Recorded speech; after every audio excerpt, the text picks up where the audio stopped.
એક છોકરાએ બાપાને કીધું એ કે પપ્પા કહો નેતામાં ને પત્નીમાં જાજો ફેર નહીં કે પણ તારા ક્યાં હજી લગ્ન છે? ભલે ને લગ્ન ના થયા પણ મારા મમ્મીના તમારા બેયના હું ધંધા જોતો હોઉં ને.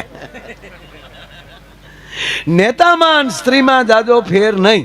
કે કેમ? કે નેતા તે આપણે પસંદ કરીએ છીએ અને કન્યા આપણે જ પસંદ કરીએ છીએ ને પપ્પા. કા તા ગોલા ચૂંટણી પછી જવાબ નથી આપતા ના લગ્ન પછી જવાબ નથી આપતા. બે હગા માયસી આવ્યો એવું લાગે. બોલો આવું તો નાના નાના બાળકો મીડ્યા તારણ કાઢવા. બાપુ દીકરી નથી કાળજાનો કટકો છે. અખિલ બ્રહ્માંડના માલિકે દીકરીનું ઘડતર કરીને હાથ ધોઈ નાખ્યા. કારણ કે એક જ વ્યક્તિ એવી છે કે એના 4 નામ પડે. જ્યારે એનો જન્મ થાય ત્યારે પહેલું નામ પડે છે દીકરી. પછી એને પહેલો વહેલો કોઈ હારે પ્રેમ થતો હોય તો ભાઈ સાથે, એટલે બીજું નામ પડે છે બેન.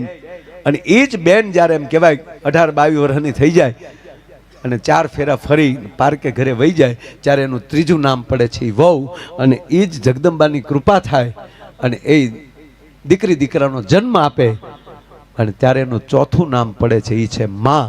પછી આ દુનિયામાં માથી મોટું કોઈ નથી. ભલા માની માં હોય ને એને નાની કેવી પડે સાહેબ.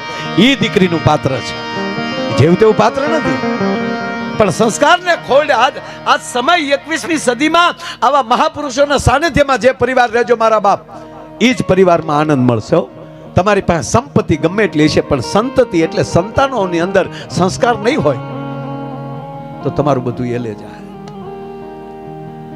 આ દીકરી હારે જાતી એની બેનપણી મોઢામાં સુંદરી ડોસાલ આવજો બેની આવજો કાગળ પત્ર લખજો ભૂલી નો જાતા અમને. આપણે એમ થાય કે વિદાય ગીત ગાય કે તગડે છે. અને હવે તો વરઘોડિયા બાવડા પકડીને હાલ્યા જતા હોય.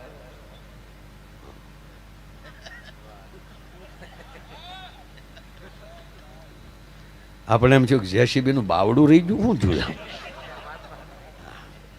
તમે જોતા હશો વીડિયા બધા બાવડા પકડી તે ગાડી સુધી પોગી ગયો.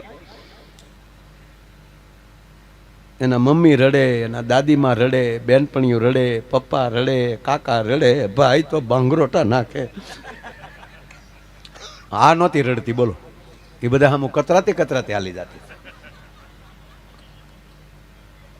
પણ હાવ ઝીણી વાત કહું, આશ્ચર્યમાં હતો વરરાગો કે મેન મુદ્દો કેમ રોતો નથી એમ. એની પત્ની સામું જોવે, એને ઓલે એની હાળીઓ રડતી હતી ને, દીકરીની બહેનો રડતી હતી એની સામું જોવે. તો આ બેને શું કરે ખબર? એની બેનું સામું જોવે, વરરાજા સામું જોવે. વરરાજાએ જ આમ હાળીઓ સામું જોઈ તા તો ઝોટો માર્યો, ગાડીએ પોગી જતા. દીકરીએ દરવાજો ખોલીને અને ઘૂસતો માર્યો. તમે ગાડીમાં બેહો ને ત્યાં હું ટગર ટગર જોવો છો? તમારા ડોળામાં ક્યાં હક છે? એટલે ઓલો તો ભખ દઈને પડી ગયો, હોય બાપા મરી ગયા. હા દીકરી પાછી ફર્યો. આ રડતા થયા એની સામે મળી ગગલાવા કે રાગોડા હું તાણો છો, હું રોવા બેઠ્યું, હું પહેલી વાર હારે જાવ છું. પછી ખબર પડી કે એટલે રડે છે કે હવે મારી માં રહેજે તું. મારો કહેવાનો સૂર કે પરિવારને બધી રીતે સુખી રહેવું હોય તો આવા મહાપુરુષોના સાનિધ્યમાં રહેજો, ભગવતીના ચરણોમાં રહેજો. જેના ઘરે એની કુળદેવીની કૃપા હોય, જેના ઘર ઉપર એના ઈષ્ટદેવની કૃપા હોય અને જેના ઘર ઉપર જેના સદગુરુની કૃપા હોય. આ 3 કૃપા સિવાય જેમ મેં પહેલા કીધું કે જેમ ભક્ત દાતાર અને સુરવીર આ 3થી હાલે એમ પરિવારની અંદર તે એના કુળદેવી, એના ઈષ્ટદેવ અને એના સદગુરુ આ 3 તાર હરખા હશે ને તો જ ઘરે હરખો પાવર રહેશે. આ 3 ઉપર જ હાલે. જો આખો દી હોય પણ હવાર બપોર ને હાંજ ડબ દિન પૂરું. આ જિંદગી આખી બાળપણ યુવાની ગટપણ ડબ દિન પૂરું. આખું વરસ શિયાળો ઉનાળો સોમાહુ ડબ દિન પૂરું. દેવતા કે બ્રહ્મા વિષ્ણુ મહેશ વાત પૂરી. 3 દેવી હુમલાય તણે જ આવે. આપણે એક આવી ગયેલો બાપુ, મને ડોક્ટર સોખું એમ કીધું ઉજાગરા નહીં કરવાના, તીખું તળેલું નહીં ખાવાનું, ઉજાગરા બિલકુલ નહીં કરવાના, તાણીને બોલવાનું નહીં. મેં ડૉક્ટરને ચોખ્ખું કીધું કે જો આ તઈને બંધ રહેતું હોય તો અત્યારે જ ગોબો ભલે ઉપડી જાય. બાપુ હું બોલું નહીં તો માયો મરી ગયો છે, પણ કૃપા હોય ને મારા વાલા, પછી તમારા રિપોર્ટ એ તો ખાલી અખતરા પૂરતો આવતો હોય કે આ ડગે કે નહીં, આ બંધ થઈ જાય કે નહીં. આ કદાચ ઈશ્વર કસોટી કરતા હોય. આ ઝુલાસણ તમારી બાજુનું જ ગામ આગળ, ઝુલાસણમાં જ પ્રોગ્રામ. સ્ટેજ ઉપર હજી આવવા જાઓ ને આ પરિસ્થિતિ થઈ. સાહેબ ડૉક્ટર આવી ગયા, બાજુના રૂમમાં ઇકો થઈ ગયું, કાર્યોગ્રામ નીકળી ગયો. કારણ કે મારે 2 હોસ્પિટલ છે એટલે કાર્યોગ્રામ મને જોતા આવડે છે. મળ્યા આમ ખાચા પડવા, હું ગયો. ડૉક્ટર ગંભીર, ઓલું હુવડાવવાનું આવી ગયું, શું કહેવાય ને, ટેક્ચર આવી ગયું. બસ કે આમાં વહી આવો સીધા હોસ્પિટલ. મેં મારા ડ્રાઈવરને ઝડકી નાખી જબો લાવીને, કારણ કે અહીં બધું ઓલું લગાડ્યું હોય ને, હા તરત કાઢીને પહેરી લીધો. ક્યાં જવાનું? મને કે હોસ્પિટલ. પ્રોગ્રામ પૂરો થાય પછી મેં કીધું તો મારા શેજના દેવતાઓ એમ કે હે ભાગી ગયો, બી ગયો તું. આયોજક ગરધણી બધા કેમ ભાઈ. અને અત્યારે એ જ પરિવારમાં આજથી રામકથા ચાલુ થઈ છે સાહેબ, રામેશ્વર હરિયાણીની, રામેશ્વર બાપુ હરિયાણીની કથા એ જ પરિવારમાં આજથી 22 તારીખ આજથી જ ચાલુ થઈ. બહુ મોટા બોર્ડ હાઈવે ઉપર કડીની આજુબાજુ માર્યા હશે એ જ પરિવાર. અને પરિવારે કીધું બાપુ કે માયાભાઈ અમે કહીએ છીએ ના, 15-20 હજાર માણસ બેઠેલો છે. અને મેં પ્રોગ્રામ ચાલુ કરી દીધો. અને જ્યારે અતિ પરસેવો, અતિ દુખાવો અને જીભ જ્યાં લથડવા મળી, ડૉક્ટર મારી બાજુમાં બેઠા હતા અને સાલુમાં માઇક લઈ અને ઓડિયન્સને કીધું કે હવે તમે આને કહો કે અમારી હારે આવે, કારણ કે એની પરિસ્થિતિ આ છે. તેજસભાઈ પટેલ 2 વાગ્યા પછી કોઈ ન મળે, એને બદલે રાતે 11:30 12 અમે અહીંયા પહોંચ્યા. આખી ટીમ તૈયાર. એના દીકરો પણ એવો સર્જન છે, બાપ દીકરો. મને કે માયાભાઈ તમે આવવાના હતા, મારા દીકરાને બોલાવી લીધો. બે ભાન કરો કે બે ભાન શું કરવાનું? મને કે તો તમે ટીવીમાં તમારું હૃદય જોઈ શકશો. હું કહું તો પછી યાર જે છે એ છે યાર. ત્યારે મેં સાહેબને કીધું કે સાહેબ મારું હૃદય તો મને ખબર છે, પણ તમને ખબર પડશે કે અમારા હૃદયમાં કેટલા બેઠા છે. મારો કહેવાનો અર્થ એ હૃદય હકારનાર જ મારો નાથ છે. નગર તો ઘણાને ખાલી કોરોનામાં બાપા જેટલા કોરોનાથી નથી મરી ગયા ને એટલા બીકથી મરી ગયા. કોકના ખાલી રિપોર્ટ જોયો કે તમારે કોરોના છે, મને રોના તો ન્યા જઈને બોલ્યા બોલો એટલી ઉતાવળે નીકળી. રોના પણ જેની માથે કૃપા હોય એને ભય નહીં હોય. મારો કહેવાનો અર્થ તમે સંપૂર્ણમાં મેલડી ઉપર ભરોસો રાખો, તમે સંપૂર્ણ તમારા સદગુરુ ઉપર ભરોસો રાખો કે એના હાથમાં મારું બાવડું છે. ભાઈ મહાભારતનું બાપુ યુદ્ધ અને ભીષ્મ આવવાના, ભીષ્મ પાછા દુર્યોધનનું ખાઈને આવવાના. એમ કહેવાય છે કૃષ્ણ સુધી વાત પહોંચી ગઈ કે એને પ્રતિજ્ઞા લીધી છે કે 11 દિવસ ભગવાન કૃષ્ણ હાથમાં હથિયાર નહીં લે. પણ ભીષ્મ એમ કહે છે કે કાલે જો કૃષ્ણની પ્રતિજ્ઞા ન તોડાવું તો ગંગા સૂત ન કહાવું, ગંગાનો દીકરો મટી જાવ. કહેવાય ગયો પાંડવ સેના હચમચી ગઈ હતી અને અર્જુન બાપુ હોઈ ગયો હતો. બોલો અર્જુન ઘસઘસાટ હોઈ ગયો. બાકી છે અમુક છે હવના હથિયાર હારા કરે છે, અમુક છે બાણના ધારું કાઢી રહ્યા છે, અને અર્જુન ઘસઘસાટ હોઈ ગયો છે. અને ભગવાન કૃષ્ણને જગાડે છે, અર્જુન ઉઠ, ઉભો થા, સુવા દે ને ગોપાલ મને. હા હા હા સાહેબ, અરે અર્જુન ગોપાલ મને સુવા દે. અર્જુન તને કહું છું ઉભો થા, ગોપાલ મને સુવા દે ને. પણ ગાંડા હવારમાં ભીષ્મ આવવાનો છે અને દાદા ભીષ્મ સામે યુદ્ધ કરવાનું છે, અને તને ઊંઘ આવે છે? તને ઊંઘ કેમ આવે છે? તું જાગ છો ને એટલે મને ઊંઘ આવે છે. મારો કૃષ્ણ જાગે છે, પછી મારે ચિંતા કરવાની જરૂર નથી. એમ આપણો સદગુરુ ઈ જાહુદી જાગતો હોય, આપણી માં મેલડી ભગવતી જાગતી હોય, પછી ચિંતા કરવાની જરૂર નથી મારા વાલા. આ ભરોસાના અનુભવ થયા પછીની વાત કરું છું કે આપણે આનંદ કરવાનો હોય, આપણે પીડામાં નહીં પસાર થવું હોય, શાંતિ રહે અને ભરોસે જે જીવી જાય એનો પછી વાળ વાકો ન થાય. આ નરું સત્ય. નહીંતર હમણાં એક છોકરાએ એના પપ્પાને કીધું કે હે પપ્પા તમે ક્યારેય પાકિસ્તાન ગયા? તા કે ના બેટા. બાંગ્લાદેશ? તા કે ના. આવું કેમ પૂછે? તો આતંકવાદી જેવી મારી મમ્મી ક્યાંથી ગોતી તમે? એટલે બોલો, આવું તો છોકરાને મળી ખબર પડવા. અને છોકરાની હાજરીમાં કોઈ દી બે માણસ ઝઘડો ન કરવો, મહેરબાની. કે જોકે હવે ઝઘડતું જ નથી કોઈ, પણ એમાંય છોકરાની હાજરીમાં તો બિલકુલ નહીં. એ તરત એને બાળક ચેકઅપ કરી લે. બાળકોને હાજરીમાં બિલકુલ ને એવું કરવાનું. બે માણસ ઝઘડતા હતા, અને હવે તો હું વીઆઈપી માણસો બાંધે ને એ છીપીને બાંધે, ઓલું ધડાધડી વાળું નહીં. હા, કેવલ હામાં બોલતા હોય, તમે છાવ કૂતરા જેવા છો.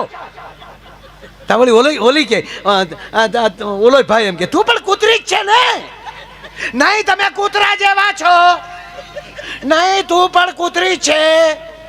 તા છોકરા સાંભળી ગયા. એ કે હે પપ્પા તો અમે તો ગલુડિયા ને. અરે બે માણસ બેઠેલા ને એમાં નવી હારી ફિલ્મ આવી લાલો, કૃષ્ણ સદા સહાય. એટલે એની પત્નીને કીધું હાલ ને લાલો જોઈ આવીએ. તેની પત્ની કહે પાછા છોકરા હારે હોય તો જોવાની મજા ન આવે. એવો સીન આવ્યો હોય ને તો એવો સીન તો હોય જ ને, વાલ કરવાનો. કેવી વાત કરી નાખી દે. ઓહો ના બાધે ઓલો રિક્ષા વાળા હું નથી આવતી. હા તો પછી દરેક વસ્તુ બાંધણી માં ચાલુ થાય ભાઈ. પણ એનો ભરોસો હતો કે આને દ્વારકા વાળો સહાય કરશે. મેં જોયું નથી આખું, ખાલી ટ્રેલર જોયા છે. પણ એ કે હાલ ને જાય જોવા, પણ કે છોકરાઓને આપણે એકલા જાય તો કાંઈ વાંધો નહીં. બાળકો આગળ ખોટું બોલાય. બે છોકરા બેઠેલા, છોકરાઓ જેમાં માઇક વાળા ભાઈ બેઠા એમ. આજ પણ ઘણા વર્ષે પહેલી વાર કોઈ ખામું બેઠું આમ. હા, બધું આમ જોયું ને, મને આમ તેજ ખુલ્લું હોય તો જામે. અહીં સાઈડમાં ઊભા કરી ગયો, સ્ટેન્ડ મારી બધા. અને આમ આપણી પડખે બેઠા હોય ને તો આમ વાતો કરી લાગ્યા હોય. અમને એમ થાય કે તમે ગોર કરવા આવ્યા એ બેઠા છે. એટલે છોકરાઓને કીધું બેટા કે હા પપ્પા અમે છે ને બેટા, અમે માડીને ત્યાં કથા છે સત્યનારાયણ ભગવાનની, તો બેટા અમે ત્યાં જઈએ છીએ. તો 20 મિનિટ જતા 20 મિનિટ આવતા અને 2-2.5 કલાક ત્યાં સત્સંગ કરશું. એટલે બેટા 3-3.25 કલાક જેવું થશે. એટલે તમે ઘરે શાંતિથી રહેજો, અમે જી આવી. ઓકે પપ્પા, તમે સત્યનારાયણ ભગવાનની કથામાં જાઓ. એ કઈ નીકળી ગયા. પછી આ બે ટાબરિયા બેઠેલા મોટા, હા 3-4 કલાક તો મમ્મી પપ્પા આવવાનું નથી. કે ના, હાલના આપણે ફિલ્મ જોઈ આવીએ. લો ઇન્ટરવેલ પીડ્યું ને બાપા, તા સામે સોફે છોકરા બેઠેલા, જબ લાઈટું થઈ થા. એટલે ટાબરિયા તમે હતા કે અમે સત્યનારાયણનો શીરો ખાવા આવ્યા બાપા.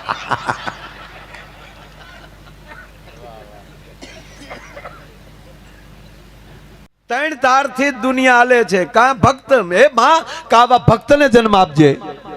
અને ભક્તને જન્મ ના આપે તો આવા ભક્તોને જરૂર પડે ત્યારે આવા દાતારોને જન્મ આપજે. અને આ ભક્તોને દાતારોને જ્યારે જરૂર પડે અને ધર્મ હામો કોઈ ઘા કરવા આવે તેથી એની હામો એમ કહેવાય કે અડીખમથી ધર્મ હાટો ઊભો રહે. આવા વીર પુરુષને જન્મ દેજે. ગાંઠનું ખાઈને ગામની આંખે થાય એવાને જન્મ ન દેતી. બાકી તો છોકરા ગામના નહીં કાંઈ કામના, ખોટી બદામના, મોકલો આમના નીકળે આમના. એક છોકરાને અને બાપાએ કીધું ત્યારે તો ટપાલનો જમાનો, ત્યારે મોબાઈલ કાંઈ નહીં, એટલે ફોને નહીં ભાઈ. એટલે ટપાલનો જમાનો, એટલે છોકરાને બોલાય કે અહીં આવી બેઠા જા તો ટપાલ લઈ આવી તો મારો દીકરો. અમુકના છોકરા તો ખંભા જ ઉલાળે. આપણે કોઈકની ઘરે મહેમાન થઈને જાય ને બાપુ, તો આપણે કે જા બેટા આ માડીને ન્યાલી દૂધ લઈ આવી. મહેમાન આવ્યા, ઓલા ન જાય શું કે એની ભે ક્યાં દોવા દે, તું તો જા. એને ન જવું બીજાની ભે હું વહુ કાવી નાખ. એટલે આને કીધું જા મારો દીકરો ટપાલ લઈ આવી જા, અને મેળ્યો ખંભા ઉલાડવા કે નથી જવાનું. અરે જા આમ ટપાલ લઈ આવી. મલકના છોકરા કેવા કામ કરે ને તું એક ટપાલ લેવાનું, જા મારો દીકરો જા ટપાલ લઈ આવી, અને મેળ્યો ખંભા ઉલાડવા. અરે પણ જાને નગર નાખી એક, અને છોકરો ખીજાણો લાવ પૈસા, લાવ બાપ લાવ. તે 25 પૈસાની ટપાલ આવું, લાવ પૈસા લઈ આવું. ત્યારે એને બાપે કીધું કે પૈસા દીન તો જગત આખાના છોકરા લઈ આવે, વગર પૈસે ટપાલ લઈ આવે મારો દીકરો હાસો. અને છોકરો મારો દીકરો એનો એ ઘૂમરી ખાઈને ગયો. એ ગયો તો ખરો, પણ ગામમાં ઉકરડામાં કોકનું લખાઈ ગયેલું કાગળિયું, ઉકરડામાં લી કચરામાં લી મળ્યું, એ લખાઈ ગયેલો કાગળિયું લાવીને એના બાપને કીધું કે આલે બાપ આલે ટપાલ લખ આલે. બોલો કે આ તો લખેલું છે, ત્યાં કોરામાં આખા જગતના બાપ લખે, લખેલામાં લખતો મારો બાપ હાસો. હા હા હા, હવે આને તમે ક્યાં લેવા જાવ સાહેબ? તો જ હારા પૂન કરો તો જ હારા સંતાનો થાય, નકર થાય વેડાને ડાટા કાઢે એવા. પુણ્યના મૂળ 2 પ્રકાર, અને એમાંય આવા મહાપુરુષોની નીચરામાં રહેવા મળે જેટલો સમય મળે સાહેબ. કારણ આ તમે કલ્પના કરો કે આ યજ્ઞ થાય છે 3 દિવસનો, અહીંયા પંચદેવની જ્યારે પ્રતિષ્ઠા થતી હોય, અને હંમેશા પંચદેવની જ આપણે વાતે પંચદેવની કરીએ છીએ ને. પંચદેવ રક્ષા કરો, બ્રહ્મા વિષ્ણુ મહેશ, 5 દેવની પ્રાર્થના છે. નગર એક દીકરી પરણીને આવી એટલે સાસુ ખીજાણા, આને કીધું એટલે મને ઓતાર આવ્યો. સાસુ ખીજાણા કે વહુ તક હોવ.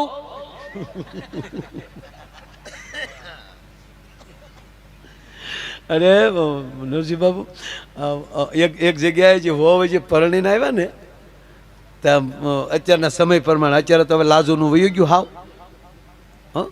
અને જમાડો ખરેખર યુવાન દોસ્તો કહું, તમે બધા ભાગશાળી છો આ ટાઈમે પરણોય. બાકી અમે પૈણ્યા હતા માંડવામાં, તે લાજ નહીં હો બાપુ, લાજ જ કાઢવાની. માંડવામાં ફેર્યા તોય ઘેરે આવ્યા ત્યાં સુધી ખબર ન પડે અંદર શું છે. જોવાનો રિવાજ તો હતો જ નહીં. વડીલો જે સંબંધ કરતા એ ફાઇનલ. જોવા કોણ જાતું? કાંઈ નહીં, જવાય આ લેવાય ડો જોડાવી નાખે બાપા. હા, જોવા ન જવાતું. આ વડીલોને પૂછો જોઈએ બેઠા પાઘડીઓ વાળા. હા, જોવા નહીં, વડીલો સંબંધ કરી આવે ફાઇનલ. હા, એ તો ઘરે આવીને ઘૂંઘટ ખોલ્યા ત્યારે ખબર પડી કે આ આપણા ભાઈ ગુલો રાણી બાજ છે આજે.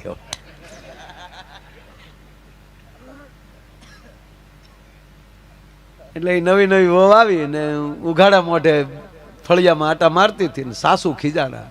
શરમ નથી આવતી? અમે તારી જેવડીઓ હતું ને આજ ફળિયામાં પરણીને આવ્યું. કોઈ દી અહીંયાથી ઉપર ઘૂંઘટો નથી લીધો અને ઉઘાડા મોઢે આટા મારે છે. દીકરી અત્યારની એ કે સાસુમાં એકચ્યુઅલી તમારે રાડ્યું નહીં નાખવાનું, મને 15 દિવસ જોઈ લેવા ગયો લાજુ કાઢા જેવા છે કે નહીં, નહીતર તારા દીકરા એ મારા દીકરા.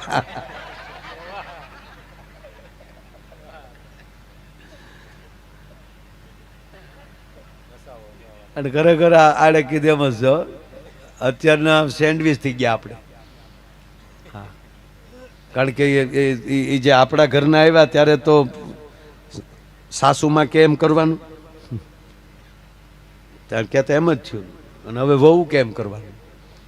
એ નો હાહુન કહીએ ક્યાં, નો વહુન કહીએ ક્યાં. એ તો હાસ્યની વાત છે બાપ, પણ જેના ઘરમાં સંસ્કારો છે ને એ ઘરમાં બાપુ અત્યારે ખબર નથી પડતી કે દીકરાના વહુ છે કે દીકરી છે, એ ખબર ન પડે સાહેબ. હો, એવા પરિવારો જ્યાં ધર્મ છે ત્યાં હશે સાહેબ. બાકી તો એકલી સંપત્તિ હોય તો અહીંયા ખબર જ ન હોય છોકરાઓ ક્યાં ફરવા ગયા. એ બાપો પીડ્યો હમણાં લાવો એવા કરોડપતિના દાખલા દેખાડું કે 5-5 દી થઈ ગયા હોય, ડેટ થઈ ગયા હોય, અને છોકરા અમેરિકા હોય ને અહીંયા કોઈ સમાચાર ન આપ્યા હોય. દુર્ગંધ આવે બાજુના મકાનમાં ત્યારે ખબર પડે, અને પછી છોકરાને બોલાવે તો એ કે એકચ્યુઅલી મારે ટિકિટ નહીં થાય, તમે ગામના થઈને બધું પૂરું કરી નાખો ને. હવે આ દીકરા હાટું તો આપણે અને હાટું ફેરા ફેર્યા આપણે. અમારા ઘૂઘુના લગ્ન થયા ને બાબુ, તે લગ્ન થયા ને એટલે એણે જોઈને સંબંધ નહોતો કર્યો. માંડવા મેં ફેરા ફેર્યા તો આડી જાડી લાજ કાઢેલી હોય, ઘણું નિરખીને જોયું. ખાલી હસ્તમિલાપમાં હાથમાં આવ્યો એટલું જ. એ ઘૂઘાનો હાથ આમ વસ્તી ગોર બાપાએ કીધું ને તમારો જમણો હાથ આવવા ગયો, એ વરરાજાનો જમણો હાથ લીધો ને એમાં કન્યાએ હાથ મૂક્યો તો અણવર કે દાંત નો કરતે ગલગલિયા થાય. આવો બિચારો અમારો અહીંયા ભાંગલો ઘૂઘો. જાન આવી ગઈ પરણી, કોડી કડે રમી લીધા, વડીલોને પગે લાગી લીધા, દીકરી પાછી ઓરડામાં વહી ગઈ, મહેમાન બધા જમી લીધા. પણ ઘૂઘાનું ધ્યાન ઓરડા બાજુ કે કારે મહેમાનો એક બાજુ જાય અને ઘૂઘો ઓરડામાં જાય અને હું મોઢું જોઈ લઉં. એ બધાની નજર સૂકવીને ઘૂઘો જ્યાં રૂમમાં ગયો અને આમ જા ઘૂંઘટ કર્યો.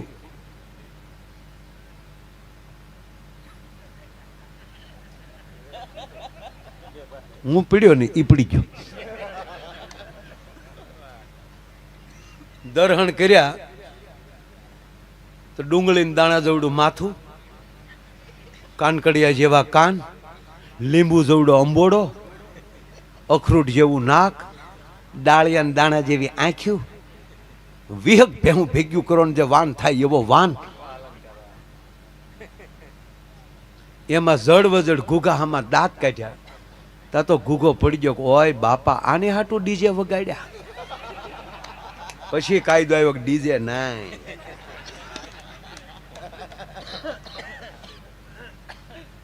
ઓહો આને હાટું ડીજે પડી ગયો, મોઢામાં ફીણ આવી ગયા. તે ઓલી બાએ બિચારી નવી નવી એને એમ છું કે રોય ને વાય આવતી લાગે. તે એણે તે ડુંગળી ભાંગીને હું ગાડીને પાણી સાટ્યું માથે, બહારથી જોડું લઈ આવીને એ હું ગાડ્યું. 15 મિનિટે માંડોલો ભાનમાં આવ્યો. એ 15 મિનિટે ભાનમાં આવ્યો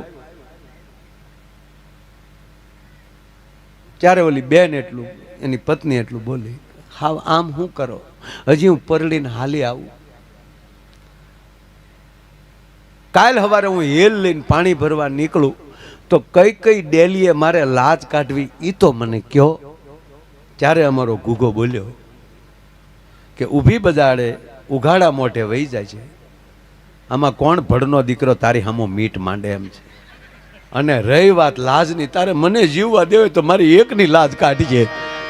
સાહેબ આને દાંપત્ય જીવન ન કહેવાય સાહેબ. અરે એક જગ્યાએ દીકરી હારે જાતી હતી, એટલે દીકરી વિદાય લે એટલે એની બેનપણીઓ બધા રડે ને, પરિવાર રડે. હવે તો જો કે બહુ ઓછું થઈ ગયું. અત્યારે તો પપ્પા રડતા હોય તો દીકરી કે પપ્પા રડવામાં ને એકચ્યુઅલી પછી મારે રડાઈ જશે તો મારો બધો મેકઅપ વિખાઈ જશે યાર.